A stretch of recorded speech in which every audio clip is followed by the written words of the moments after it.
بسم اللہ الرحمن الرحیم الحمدللہ والصلاة والسلام علی رسول اللہ اما بعد۔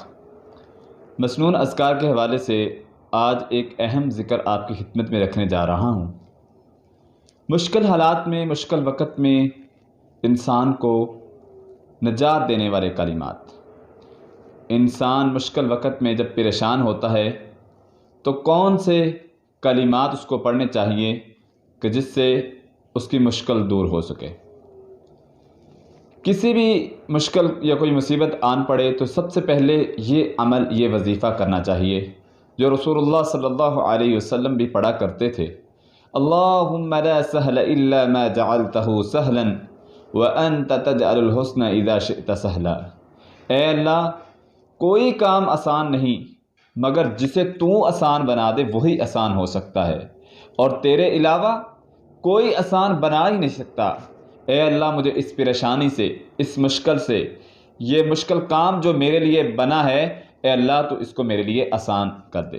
اگر آپ یہ وظیفہ کریں گے باقاعدگی کے ساتھ، توکل کے ساتھ، آپ کی ہر مشکل کام جو ہے، مشکل وقت میں مشکل کام جو ہے وہ آپ کا بآسانی سے ہو جائے گا۔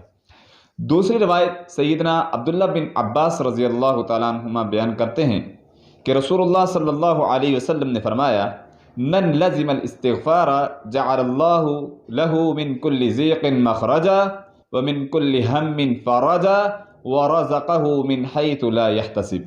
جو بندہ کثرت سے استغفار کو لازم پکڑ لیتا ہے، اللہ سبحانہ و تعالی اس کے سارے غم پریشانیاں دور کر دیتے ہیں، اور اس کی جو ہے ورزقہ من حیث لا یحتسب، اور رزق ایسی جگہ سے دیا جاتا ہے اس کے وہم و گمان میں بھی نہیں ہوتا۔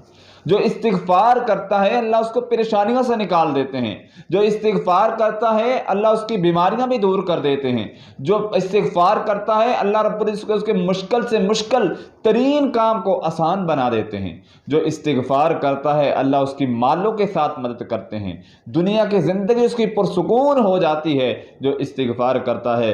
ایسے ہی مشکل وقت میں ہمیں یہ کلمہ بھی یاد رکھنا چاہیے۔ اگر کوئی مشکل مصیبت آن پڑے تو جو ابراہیم علیہ السلام نے دعا کی تھی، حسبی اللہ ونعم الوکیل، اتنا پیارا اور خوبصورت اس کا ترجمہ ہے کہ میرے لیے اللہ ہی کافی ہے، اور وہ بہت اچھا کارساز ہے، وہ بہت اچھے طریقے سے سارے کاموں کو جو ہے وہ ہینڈل کرنے والا ہے، چلانے والا ہے، وہ میرے لیے کافی ہے۔ ابراہیم علیہ السلام نے جب دعا کی، اللہ نے کس طرح بلتی ہوئی چیخا کو، آگ کو جو ہے وہ گلزار بنا دیا، ٹھنڈی کر دی۔ مشکل وقت آن پڑے تو اس ذکر کا بھی اہتمام کریں۔ ایسے ہی اس ذکر کو بھی کثرت سے اپنائیں جو حضرت یونس علیہ السلام نے مچھلی کے پیٹ میں جب سمندر میں گرایا گیا ان کو، اور وہ دعا کرتے ہیں، اللہ خالق و مالک نے کس طرح دعا کی، سمندروں کے پانیوں کا اندھیرا، مچھلی کے پیٹ کا اندھیرا، اتنی گہرائیوں میں، گاٹیوں میں جا کے پکارا تو اللہ کو پکارا،